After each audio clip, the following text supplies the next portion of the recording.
Right, I'm here with Ryan. Ryan, not a great game today, and not a great performance. Definitely not a great game. Arsenal nil, Liverpool nil. Would you say that's 2 points dropped, or are you happy with the result in terms of we're still 6 points ahead in the table? You'd have to say it's a missed opportunity and definitely 2 points dropped to Laurie because if I told you Salah, Ekatike and Isak weren't playing today and Arsenal had Saka, Gyökeres, Trossard, Odegaard and all our strongest players, you'd think go for the juggernaut. In previous seasons, when even you could say even when we was in our banter era, when we weren't at our best and we had certain players missing, Liverpool and City, they would put the knife to the sword with us. And I just feel like Arteta tactically got it wrong with the way how we managed the game in the first half. Like Saka, the amount of crosses he put into the box to Gyökeres and he was just missing it or he was just a yard too late.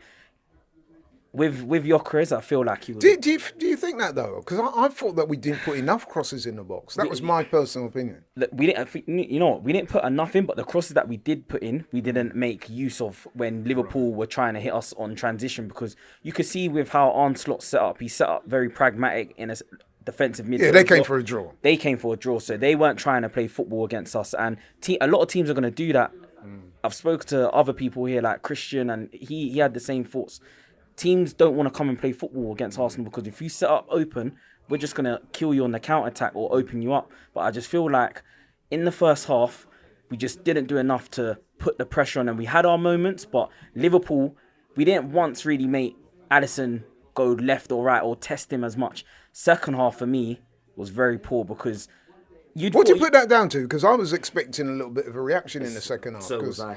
Because we were kind of fading out towards the end of the first half. So Yeah. I'm thinking, okay, get the boys in, have a chat with them, get them to come out with some renewed energy and purpose. We didn't really see that. We did a little bit when Madueke and them man come on, you know, a little burst of energy. Yeah. But after that, it soon fizzled out. I think the second half was very strange because I feel like with seeing the first half, you would have thought the boys would have gone straight for them. I was expecting not it to be the exact same game of how we played against Aston Villa, but a bit more of a punch and desire to put more shots on target. And I'm just looking at the stats as well on Sky Sports, Gary Neville speaking about it.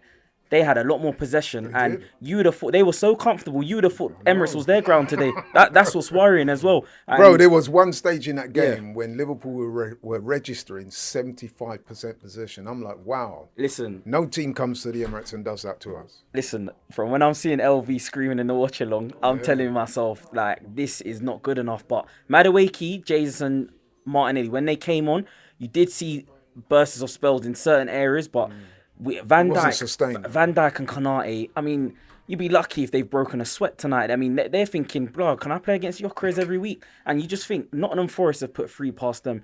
They lost to Man United at Anfield. Yes, that was away, but even their home form, they drew with Fulham last Sunday.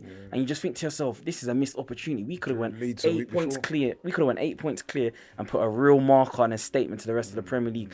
It's not the worst result because I still think City are going to drop points, but who's to say that we don't drop points? Forest away next Saturday, that's not no easy game, man. I'm telling you, Sean Dyche, he's going to play another defensive low block, and if we haven't got the creativity or answers to break that down, we're going to be in problems.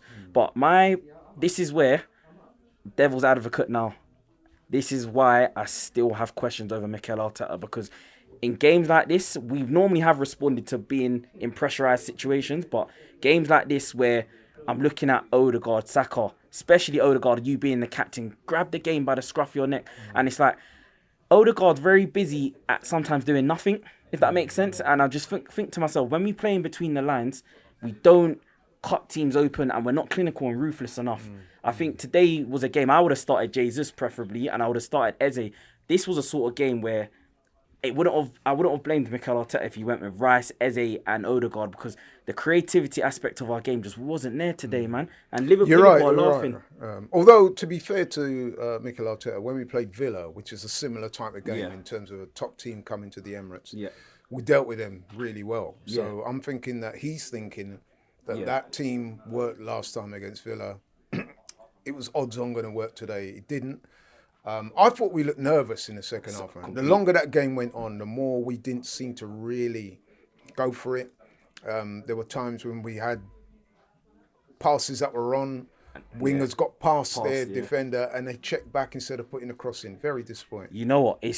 a good point you made there, because with today's game, I feel like in previous games that I've seen, or even Arsenal of last season, I know he wasn't as good as what we are right now, but I think I just thought to myself, watching that, we might have got the last minute winner. Gabriel, it's funny, Gabriel could have won it at the end for us, but at the same time, I watched the game and I thought to myself, sometimes I know within the first 25 to 30 minutes whether, boy, Arsenal ain't going to win this today, you know? But on the overall, just saying it to the guys when we were watching the game, yes, we've dropped points, but it's not the worst result ever. It's still got a 6-point cushion.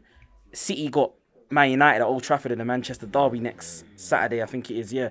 So, well, City have drawn their last 3 games. And who would have thought so we're still in a strong position. It's not the worst result, but we just need to capitalise on it. It's our first, it's our first game where we've not capitalised on it. We just can't have a repeat consistency. If we're going to win this league, we're going to need everyone to rise in certain big games. We've got Man United at the end of the month, and we've got Tottenham next month and other big games.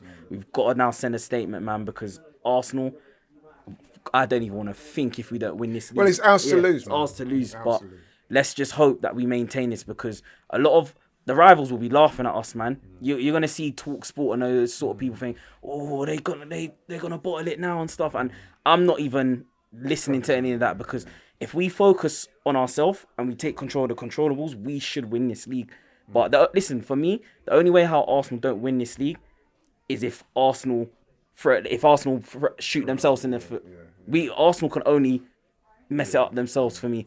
But no, you're right. Yeah.